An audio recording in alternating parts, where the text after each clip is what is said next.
Okay, so my name's Chris. I'm part of the Young Lads and Dads board, as well as the DigiDAD's board as well for this project. And I have one child who is 9. A good age, of course. Yeah, I've got 3 little boys myself. Nice. Vincenzo's 9, Luca's 13, and Dean's 21. I was 21 myself when Dean was born, so I was still a boy myself.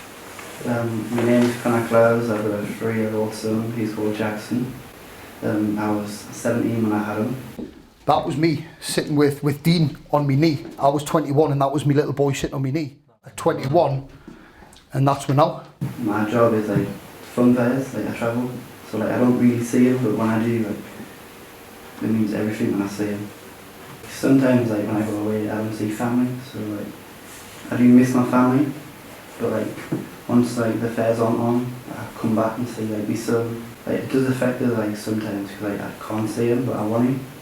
So it's like I've got to get out there and make money for him really. I identify as Black British. Being up here, there's not very much diversity. So I think it benefited me starting off when I was younger, obviously down south. So where I was raised around more diverse communities. So for me, I have a strong sense of who I am. So with my son, he's biracial, and for him, he already knows. I think from about 4 or 5, he already knew that he wasn't the same as everyone else. He would say, "Oh, I'm brown." So he knew that, and he said his mom was pink.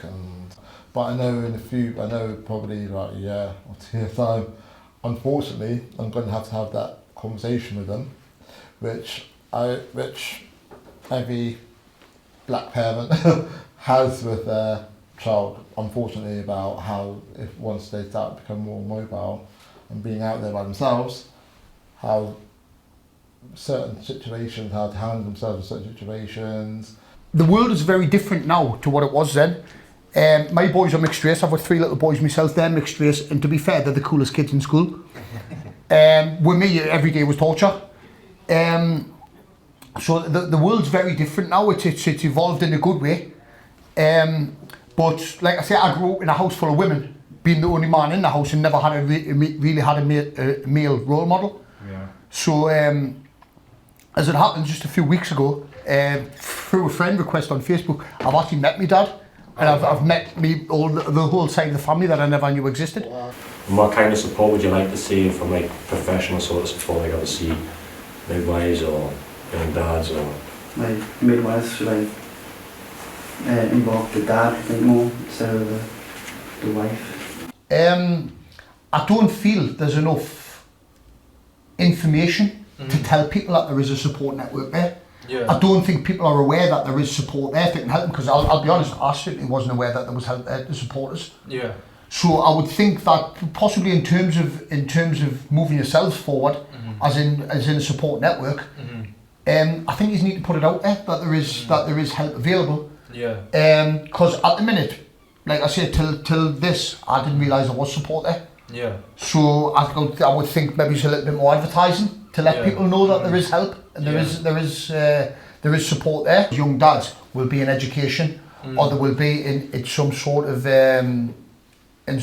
education environment where, let's face it, had there been a poster on a wall somewhere that they walk past and read, then they would be made aware that there is.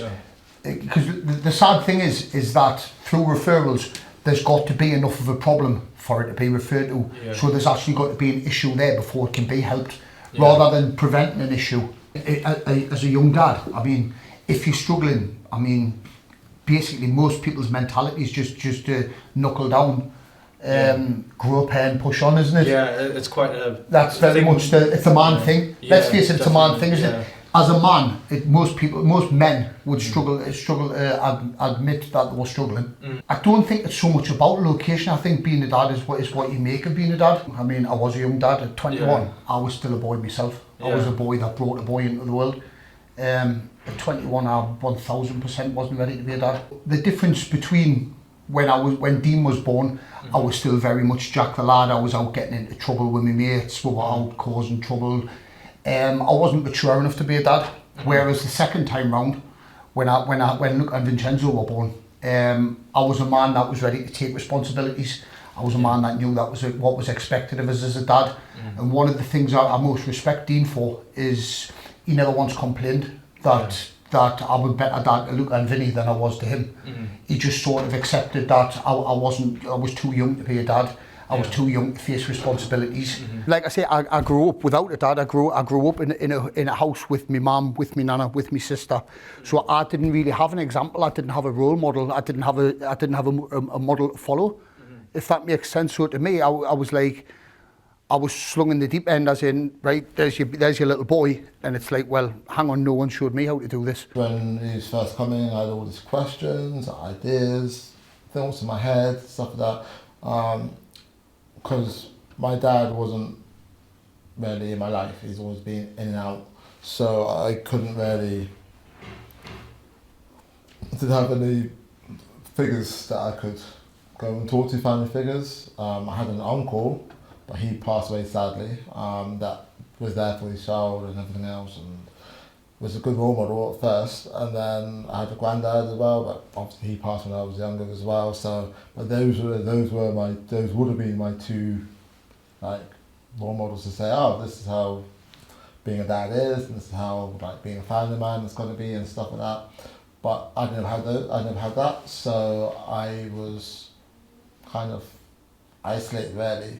And then I found some like support groups for dads and things, but those were predominantly with older men, like in their 40s, 50s, 60s, and so they weren't in my. I didn't really have much, apart from being a father. I didn't have really much in common with them, so I didn't really understand. They were like much further along down the line, so I didn't really identify much with them because there wasn't any relatability really. It was a bit hard. So it was, but they kind of gave me a bit of insight into how to, like I was saying before, how to handle yourself in certain situations, but there wasn't really anything about identity or anything about how you're going to navigate certain systems, or what the court would look like, or what certain areas look like, or what like nurses, what midwives, or whatever. There wasn't any of that. There wasn't really any information regarding how those relationships work, how you got to carry yourself through the system, how many questions can you ask, how involved you can be and stuff like that. There wasn't really much of that, so I kind of had to learn it as I was going along, and just try to pick up as much as I can as I was going through the system, or going through the process of becoming a dad.